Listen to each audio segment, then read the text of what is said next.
Oke, Sapoku, di video kita kali ini kita berada di makam Latan Rilai Tosanggeng Arung Matuawajo yang ke-23. Nah, di mana di makam ini di sini juga adalah salah satu bisa dikatakan bentengnya.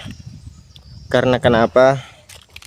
Pada saat penandatanganan perjanjian Bongaya,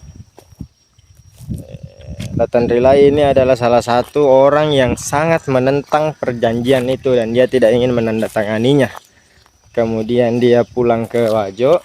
Ketika itu dia berkata kepada Sultan Hasanuddin, ketika Sultan Hasanuddin mengatakan bahwa gua sudah jatuh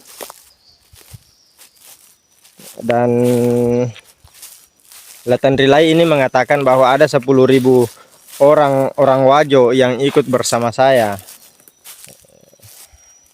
dengan yang intinya bahwa dia akan menyerah kalau 10.000 itu habis.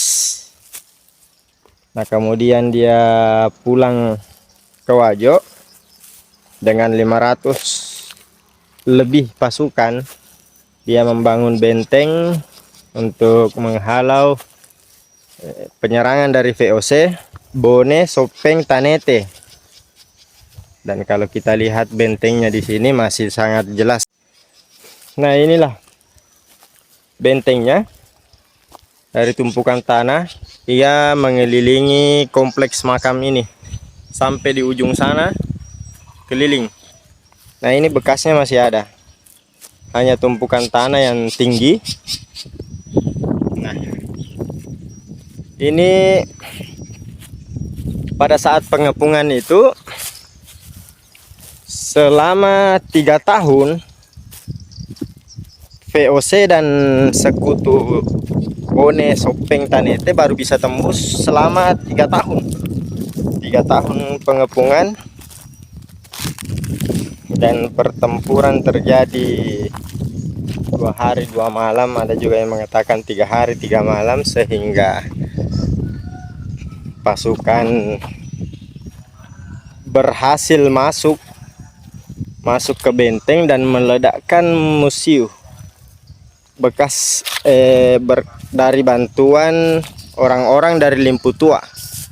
Nah, ini salah satu makam Latan Rilai Tosanggeng.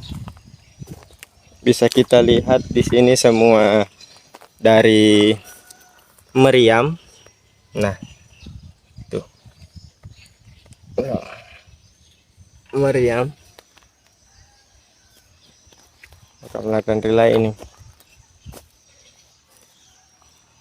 Makam.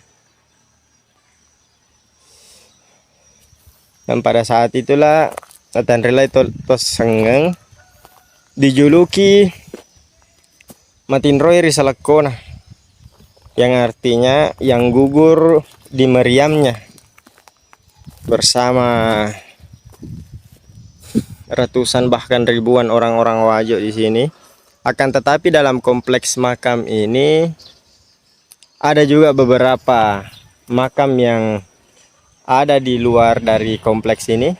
Kita tidak tahu, kemungkinan itu sama saja. Kemungkinan itu salah satu orang Wajo yang gugur pada saat perang tersebut. Nah, ini kalau kita perhatikan dari sini bentengnya ya memang jelas keliling di sini.